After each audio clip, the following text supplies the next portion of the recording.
पारदर्शी विकास न्यूज़ से आज आपके पास लेके आया हूँ डॉक्टर आपके द्वार का 8वां एपिसोड। आज हमारे बीच में डॉक्टर संतोष तिवारी जी आए हुए हैं। आइए मिलते हैं डॉक्टर तिवारी से। डॉक्टर तिवारी जी प्रमुख रूप से जोड़ों के दर्द, पाइल्स और किडनी स्टोन के विशेषज्ञ हैं। आइए मिलते हैं डॉक्टर संतोष तिवारी से। डॉक्टर साहब आपका नमस्कार, आपका स्वागत है पारदर्शी न्यूज़ में। डॉक्टर साहब, हम एक कार्यक्रम चलाते हैं, जागरूकता कार्यक्रम। इस जागरूकता कार्यक्रम में हम प्रयास करते हैं कि बीमारी से किस प्रकार से हम बचाव करें, क्योंकि इलाज से ज़्यादा जरूरी होता है उसके बचाव। ठीक है, तो उसी के तहत एक जागरूकता कार्यक्रम चलाते हैं। तो डॉक्टर साहब, ये कुछ चर्चा हमारे दर्शकों के लिए है कि डॉक्टर साहब जैसे ये किडनी स्टोन का है, तो ये किडनी स्टोन के प्रमुख कारण क्या होते हैं? ये किडनी स्टोन क्यों होती है व्यक्ति के जो इस तरह की प्रॉब्लम होती है? देखिए, किडनी स्टोन होने का मुख्य कारण है पानी। हम लोग जो पानी पीते हैं वो शुद्ध नहीं होने पे दिक्कत करता है। कभी कभी पानी में TDS बहुत बढ़ा हुआ है और बालू के कण आते रहते हैं। हम लोग हैंडपम्प का पानी पीते हैं तो हैंडपम्प के पानी में सबसे ज़्यादा मैक्सिमम परसेंटेज में बालू आ जाती है। और यही बालू के कण आगे जा करके किडनी में स्टोन पैदा करते हैं।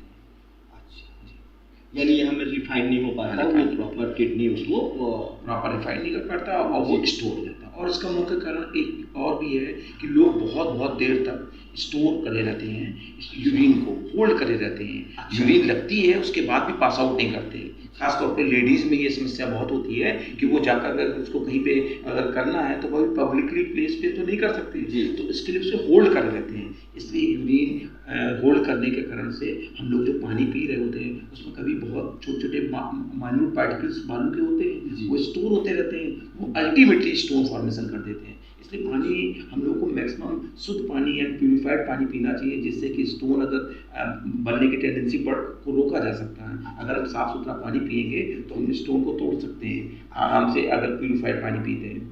और देखिए, अपने गंगा का किनारा है, हम लोग कानपुर में रहते हैं। कानपुर में गंगा का किनारा होने के कारण से यहाँ पे बालू के कण बहुत रहते हैं, इसलिए हम लोग को फिल्टर्ड पानी पीने की बहुत ज़रूरत है। और हम लोग जब फिल्टर्ड पानी पीते हैं तो स्टोन होने के चांसेस नहीं रहते हैं। लेकिन मैक्सिमम परसेंटेज में यहाँ पे कानपुर में स्टोन की पॉसिबिलिटीज बहुत हैं। मैं अमूमन डेली देखता हूँ 2 से 4 पेशेंट मेरे पास आते हैं स्टोन के लिए। डॉक्टर साहब, आए दिन हमको यूरिन में जलन रह रही है, डॉक्टर साहब कमर में दर्द हो रहा है, उसको फील ही होता है कि हमारी कमर टूटी जा रही है। लेकिन अल्टीमेटली होता क्या है कि उसको स्टोन की प्रॉब्लम हो रही होती है और स्टोन के कारण से उसको पेन रिलेट करता है। कभी पेट से शुरू होकर के पीछे बैक पर होने लगता है और कभी बैक से आगे होने लगता है, ऑन सडन होता है। और यही कारण है कि हम लोग पानी नहीं साफ पीते हैं, उससे आगे दिक्कतें बढ़ती रहती हैं। और इसमें बहुत सारे लोगों को परहेज भी नहीं पता होता है कि क्या परहेज करना है। परहेज से हम इसको रोक सकते हैं। कहते हैं ना, prevention is better than cure. हम चीज़ों को बढ़ने से पहले रोक सकते हैं अपनी चीज़ों को, खान पान को, लाइफस्टाइल को चेंज करके।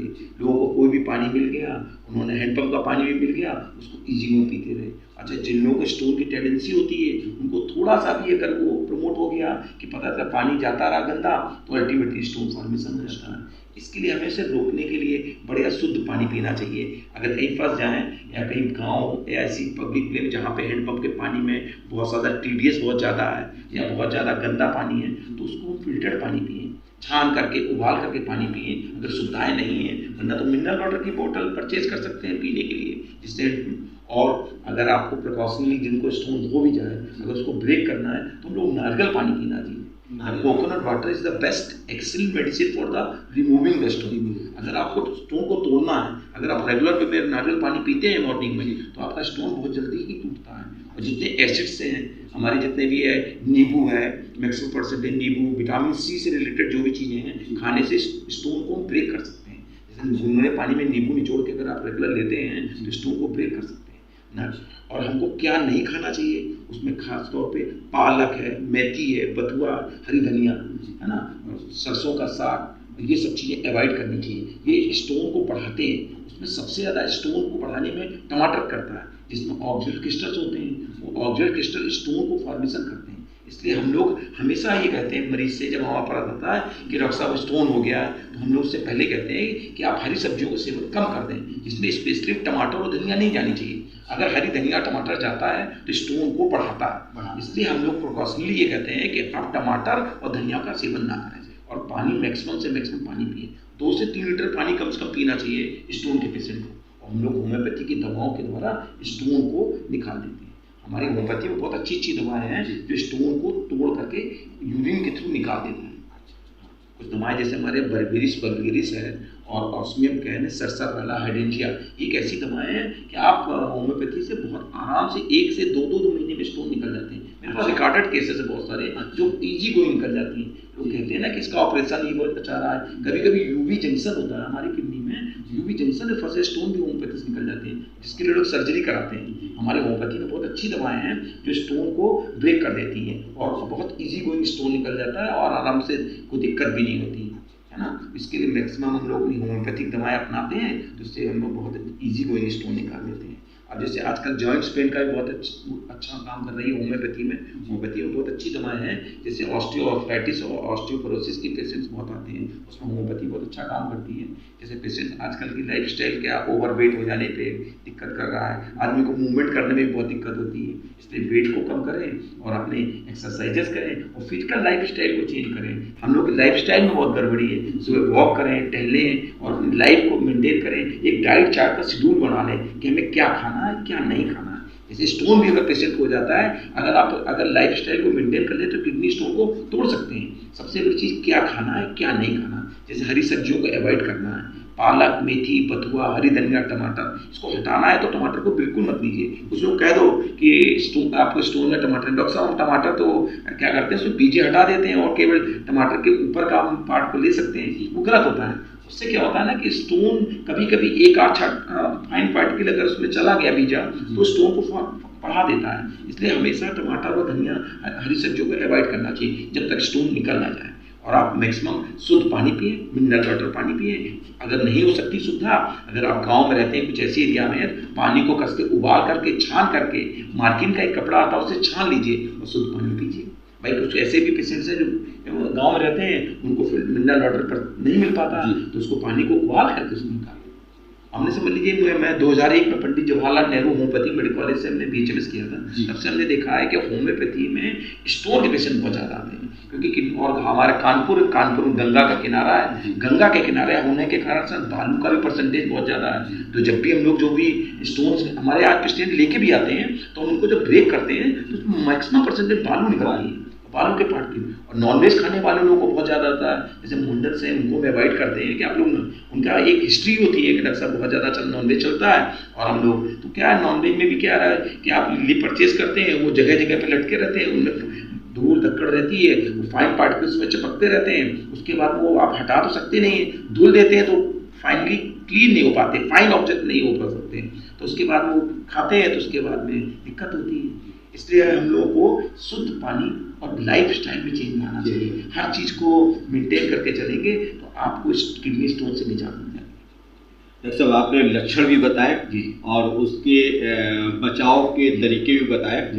एक छोटा सा और ये कि सामान्यतः लोगों को पहले पता नहीं लगता कि उनको स्टोन है, और जब उनके ज़्यादा प्रॉब्लम्स होती है, जैसे आपने बताया कि बैक में पेन है ना, इस तरह से जब तकलीफें बढ़ती हैं उनको, तब वो डॉक्टर की एडवाइस लेते हैं कि उनको क्या प्रॉब्लम है, और तब पता लगता है कि उनको स्टोन हो गया है। अच्छा, किस साइज तक का स्टोन जो इजिली निकल जाती है दवा के? देखिए हमारे यूरेटर का जो साइज है वो 6 mm होता है, हम 6 mm तक के स्टोन निकाल सकते हैं। और कभी कभी कुछ ऐसी मेडिसिन भी हैं कि हम लोग 10 से 12 mm तक के स्टोन भी निकाल सकते हैं।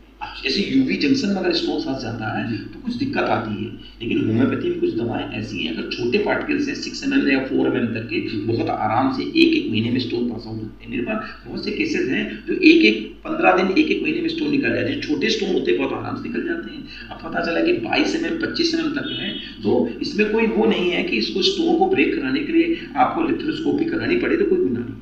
मैं मानता हूँ कि अगर बहुत बड़े स्टोन्स हैं तो उसमें आप दूरबीन विधि द्वारा उनको ब्रेक करा के निकलवा लें, बहुत अच्छा है। क्योंकि किडनी पे प्रेशर ना पड़े, सीरम क्रिएटिनिन भी रेज कर सकता है और किडनी खराब भी हो सकती है। इसलिए कि छोटे स्टोन्स हैं वो होम्योपैथी से बहुत आराम से निकलते हैं। इसलिए अगर आपने होम्योपैथी को करना है तो एक क्राइटेरिया है कि इतने एमएम तक का 10 एमएम तक का स्टोन भी निकल सकता है, और 6 एमएम का स्टोन तो इजी कोई निकल ही जाता है। और उसमें कुछ खाने पीने में परहेज करा जाता है और अपनी होम्योपैथी की दवाएं ली जाती हैं, वो आराम से निकल जाता है। जी जी।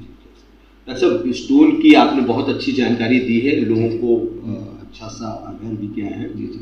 डॉक्टर साहब, ये कुछ क्वेश्चंस भी हमारे पास लोगों के आते हैं जी जी, जिसमें उनकी समस्याएं होती हैं, जिसे हम आपके साथ शेयर करते हैं। जी जी। इसी में कड़ी में शारदा नगर से एक आशुतोष मिश्रा जी हैं। जी जी। इनकी उम्र 42 वर्ष है। जी जी। इनके पैर में दर्द उठता है। जी जी। और जब ये दर्द उठता है तो उनको चलने में बड़ी परेशानी होती है, यहाँ तक कि डॉक्टर बेड रेस्ट तक का उनको देता है एडवाइस। जी जी जी। तो ये किन कारणों से होता है, इसका क्या वजह है, देखिए क्या उनको करना चाहिए, क्या? देखिए, इनके दर्द रहता है, हो सकता है इनका यूरिक एसिड बढ़ा हो, या इनका यूरिक एसिड है या रूमेटॉइड आर्थराइटिस है। इसके डिफ्रेंशिएट करने के लिए मुझे दोनों की जांचें करानी पड़ेगी, और एक इनका एक्सरे भी होना चाहिए, जिससे ये पता चल जाए इनको ऑस्टियो आर्थराइटिस है या आर्थराइटिस है या गाउट है। और यूरिक एसिड की जांच हो जाएगी और रूमेटॉइड आर्थराइटिस की जांच हो जाएगी, तो हम इन्वेस्टिगेट कर लेंगे क्या है, और उसके अकॉर्डिंग हम अपने होम्योपैथी की सिम्टोमोलॉजी के बेस पे दवाएं देंगे, तो इनको बहुत आराम मिलेगा इससे। डॉक्टर साहब, एक किदवई नगर से राजेश कुमार हैं, इनकी उम्र है 48 वर्ष। जी जी। ये इनको समस्या है कि इनके पेट के निचले हिस्से में भारीपन रहता है जी, और हमेशा हल्का हल्का दर्द बना रहता है। जी। देखिए, हो सकता है इनके लीवर में भी प्रॉब्लम हो सकती है, और लोअर एब्डोमेन में यूटीआई इन्फेक्शन की भी दिक्कत हो सकती है। इसलिए होल एब्डोमेन का एक अल्ट्रासाउंड कराना चाहिए, जिससे हमें ये पता चल जाए कि पेट के अंदर क्या प्रॉब्लम है, और उसमें एचजीपीटी, एचजीओटी, यूरिन आरएम करा के दिखाएंगे, तो इसके बाद में उसके लक्षणों के आधार पर होम्योपैथी मेडिसिन के ट्रीट कर सकते हैं। डॉक्टर साहब, ये बसंत बिहार से ही है दिनेश कुमार, इनकी उम्र है 64 वर्ष। इनको चलने में बहुत तकलीफ होती है, उठने बैठने में भी बहुत तकलीफ होती है, और कहते हैं बहुत सारे तेल आयल हम इस तरह से गठिया का इस्तेमाल करते रहते हैं, लेकिन उससे कोई लाभ नहीं मिलता है।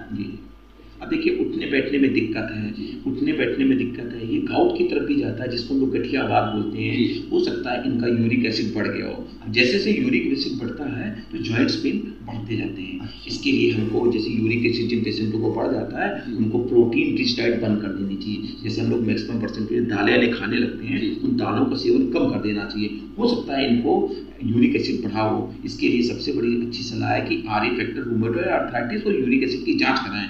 अगर ये बढ़ा हुआ आता है तो उसका पता चले, डिफ्रेंशिएट कर सकते हैं कि इनको आर्थराइटिस है कि इनको गाउट है। अगर गाउट है तो होम्योपैथिक दवाओं से बहुत अच्छा इनको आराम लाया जा सकता है, और इनको लाइफ स्टाइल को बहुत अच्छा कर सकते हैं। अगर ओवर वेटेड है ये, तो इनको वेट कम करना चाहिए और होम्योपैथी की दवाएं लेनी चाहिए, जिससे बहुत आराम मिलेगा। जी। डॉक्टर साहब, एक है, इन्होंने बोला है कि इनके बेटे की उम्र 11 वर्ष है, परंतु उसका मोटापा बहुत बढ़ता जा रहा है। जी। क्या करें?